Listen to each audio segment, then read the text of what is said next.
اهلا بيكم في فيديو جديد على قناة توب فايف. واللي اول مرة يشوفنا، احنا قناة متخصصة في ترشيحات الافلام والمسلسلات. اشترك فيها وفعل الجرس واستنى كل جديد.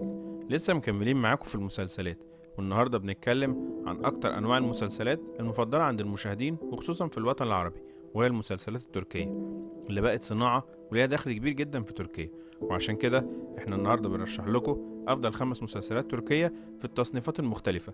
ممكن تتفرج عليهم كمان ومش هتندم ابدا، لانهم فعلا احسن اختيار في كل تصنيف. والتصنيفات اللي معانا النهارده هي مسلسلات الجريمه، مسلسلات الانتقام، الرومانسي، الاكشن، الكوميدي. حلقه مميزه جدا جدا، اوعى تفوت الترشيحات اللي فيها. ويلا بينا نبدا حلقه النهارده. في المركز الخامس معانا النهارده في تصنيف الكوميديا اخترنا واحد من اجمل المسلسلات التركية الكوميدية اللي ممكن تتفرج عليها، وهو مسلسل حب للإيجار. المسلسل اللي من إنتاج 2015 وفضل يتعرض لحد سنة 2017. المسلسل مكون من جزئين، وبيحكي المسلسل عن ديفني، البنت اللي بتشتغل في مطعم عشان تقدر تصرف على عيلتها، وخصوصا تقدر تصرف وتحل مشاكل أخوها اللي عليه فلوس كتير جدا نتيجة أخلاقه البايظة جدا. وعلى الجانب التاني من الحكاية عندنا الشاب الغني جدا عمر، اللي شغال في صناعة الأحذية، وقدر بمجهوده وذكائه يعمل علامة تجارية كبيرة جدا باسمه. عمر اللي على خلاف كبير جدا مع جده، واللي تقريبا مش بيكلمه، وده اللي خلى جده انه قرر انه لو نريمان مرات ابنه قدرت تجوز عمر في خلال 6 شهور هيكتب لها القصر اللي عايشين فيه. وده اللي خلى نريمان تحاول بكل الطرق تعرض عرايس كتير على عمر عشان تقدر تفوز بالجايزة، لكنه شخص عنيد جدا، مستحيل ابدا يتجوز بالطريقة دي.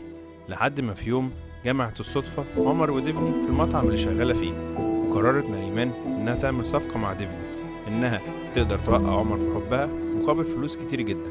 الفلوس دي هتقدر تحل مشاكل أخوها اللي مهدد بالسجن.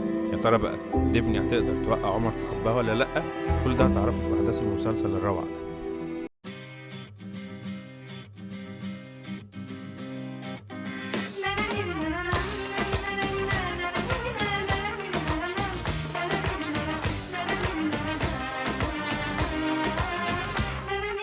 Aşk ısmarlanabilir mi?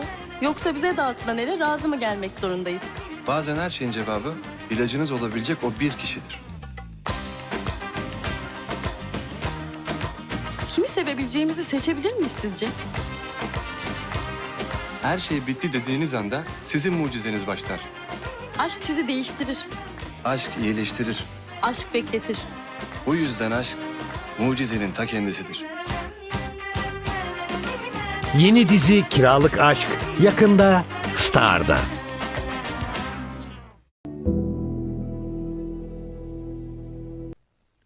في المركز الرابع في تصنيف الرومانسي اخترنا لكم واحد من أجمل المسلسلات التركية في تاريخها، وهو مسلسل حب أعمى، اللي بدأ عرضه سنة 2015 واستمر لحد سنة 2016. المسلسل ده مكون من جزئين، وبيحكي المسلسل الروعة ده عن كمال، الطالب في هندسة التعدين في السنة الأخيرة، واللي بيشتغل في مجال المراكب والسفن عشان يساعد أهله ماديا لأن ظروفهم صعبة جدا. وعلى الجانب التاني من الحكاية بقى عندنا البنت الغنية جدا نيهان، اللي من عيلة كبيرة وبتشتغل في مجال الرسم والتصوير، وبتعمل معارض فنية بتعرض فيها شغلها ده. واللي في يوم وهي بترسم صورة في الأتوبيس بتقابل بالصدفة كمال، اللي جمعتهم ببعض الصدفة، وبعد كده بدأت بينهم قصة حب كبيرة جدا. وبالرغم من اختلاف الطبقات دي إلا إنهم قرروا إن هم يتجوزوا في أقرب وقت. الموضوع ده اللي ما عجبش خالص أمير، الشاب الغني اللي عيلته وعيلة نيهان يبقوا صحاب مصلحة واحدة. هو كمان بيحب نيهان جدا بس من طرف واحد، واللي لما نيهان رفضته بسبب حبها لكمال قرر يعمل لها فخ بمساعدة أبوه لما وقع أخوها في ورطة وفي قضية كبيرة جدا، ويا إما تتجوز أمير يا إما أخوها هيكون مصيره السجن وعيلتهم تتفضح. يا ترى بقى نيهان هتختار إيه ما بين حبها ولا مصلحة العيلة؟ كل ده هتعرفه في أحداث المسلسل الروعة جدا ده.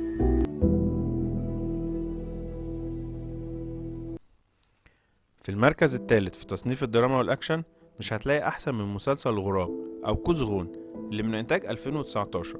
المسلسل ده مكون من جزئين، وبيحكي المسلسل عن كوزغون، الطفل الصغير اللي كان أبوه واحد من أشرف وأشطر الضباط، وكان ليه زميله في الشغل اسمه رفعت. رفعت ده عنده بنت اسمها ديلا. ديلا وكوزغون يبقوا صحاب جدا وبيحبوا بعض حب كبير جدا من أول لما اتولدوا تقريبا وهم أصحاب وبيحبوا بعض.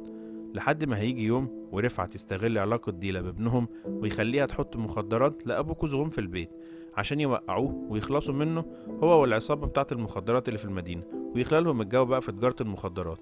ولما حاول أبو كوزغون إنه يثبت براءته خطفوا ابنه وهددوه، وبعد مطاردات معاهم رفعت قتل أبوه عشان بعد كده يختفي بعد كده كوزغون لمدة 20 سنة ويرجع تاني بعد 20 سنة ومش شايف قدامه غير حاجة واحدة بس، إن هو ينتقم من أبوه من الناس اللي لوثوا سمعته وقتلوه. بس للأسف ديما كانت هي أول حد يقف عائق قدامه. يا ترى بقى إيه اللي هيحصل؟ كل ده هتعرفه في أحداث المسلسل الرهيب ده. Öyle körleşirsin ki o aşkın ne kadar imkansız olduğunu göremez. Kuzgun yeni sezonuyla Eylül'de Star'da. في المركز الثاني في تصنيف الجريمة والعصابات اخترنا واحد من أجمل وأشهر المسلسلات التركية من أول لما بدأت الصناعة دي، وهو مسلسل الحفرة. المسلسل اللي مكون من 4 أجزاء بدأت في 2017 وانتهت في 2021، وبيحكي المسلسل عن أخطر حي في اسطنبول وهو حي الحفرة اللي بتسيطر عليه عيلة كوشوفالي. وبالرغم من الحي ده مشهور بالجريمة إلا إن ليها قواعد عملتها الأسرة دي إن تجارة المخدرات في الحي ده ممنوعة تماما. بيحكي المسلسل بقى عن ياماش الابن الأصغر في العيلة دي، واللي بيتميز بالذكاء جدا وقدرته العالية على التخطيط والقيادة. بس بعد خلاف كبير جدا مع أبوه إدريس قرر ياماش إنه يسيب الحفرة ويروح يبدأ حياة جديدة بعيد عن شغل عيلتهم دي مع حب حياته سين، اللي بعد لما عرف ياماش عن طريق أمه إن في عيلة في حي الحفرة قرروا يكسروا القواعد واشتغلوا في المخدرات. ومش كمان بس كده، لا دول كمان هاجموا الحي وهاجموا العيلة وتسببوا في موت أخوه ونقل أبوه للمستشفى. وقتها بقى قرر ياماش إنه يسيب مراته عند أهلها ويرجع الحفرة تاني عشان الأمور خلاص بتخرج عن السيطرة. يا ترى بقى إيه اللي هيحصل؟ كل ده هتعرفه في أحداث المسلسل الروعة ده اللي لو ما شفتوش صدقني لازم تتابعه ومش هتندم أبدا. Torunlarına yetecek kadar büyük bir paradan söz ediyorum Selim. Sende bir koku var. Tam çıkaramıyorum. Ama çıkaracağım.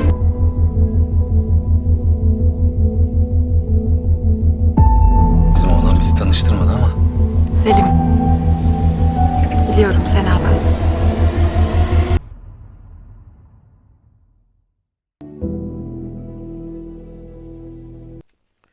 في المركز الأول في تصنيف الانتقام بنرشح لكم واحد من أجمل المسلسلات التركية اللي لازم تشوفها، وهو مسلسل إزيل اللي من إنتاج 2009 ومكون من جزئين. بيحكي المسلسل الروعة ده عن عمر، الشاب الفقير الطيب جدا اللي عايش مع أمه وأخته في حي من أحياء اسطنبول، واللي بيحب بنت ساكنة معاه اسمها عيشة، ومتفقين إن هم أول لما يخلصوا دراسة يتجوزوا على طول. لحد ما هيجي يوم ويتفق أبو عيشة وعيشة وأصحابه إن هم يسرقوا الكازينو اللي شغالين فيه ويلفقوا التهمة دي لعمر.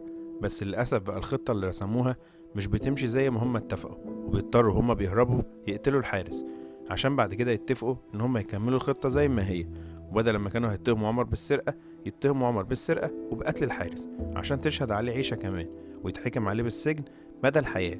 ويدخل بعد كده السجن، وجوه السجن يتعرف على الخال رامز اللي اعتبره زي ابنه بالظبط، وبدأ يحميه ويعلمه كل حاجة عشان بعد 15 سنة عن طريق صدفة رهيبة يخرج عمر من السجن بمساعدة رامز، بس باسم جديد خالص وبشكل جديد، باسم إزيل اللي راجع عشان حاجة واحدة بس، ينتقم من الناس اللي رموه كل السنين ده في السجن وخانوه. يا ترى بقى هينتقم من الناس دي ولا لأ؟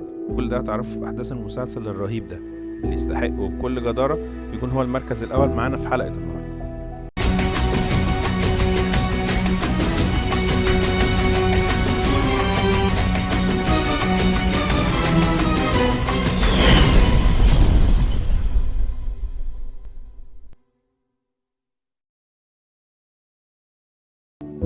لو عجبتك ترشيحات النهاردة اعمل لايك للفيديو وسيب لنا رأيك في الكومنتات، ولو لسه مش مشترك في القناة اشترك وفعل الجرس واستنى كل جديد.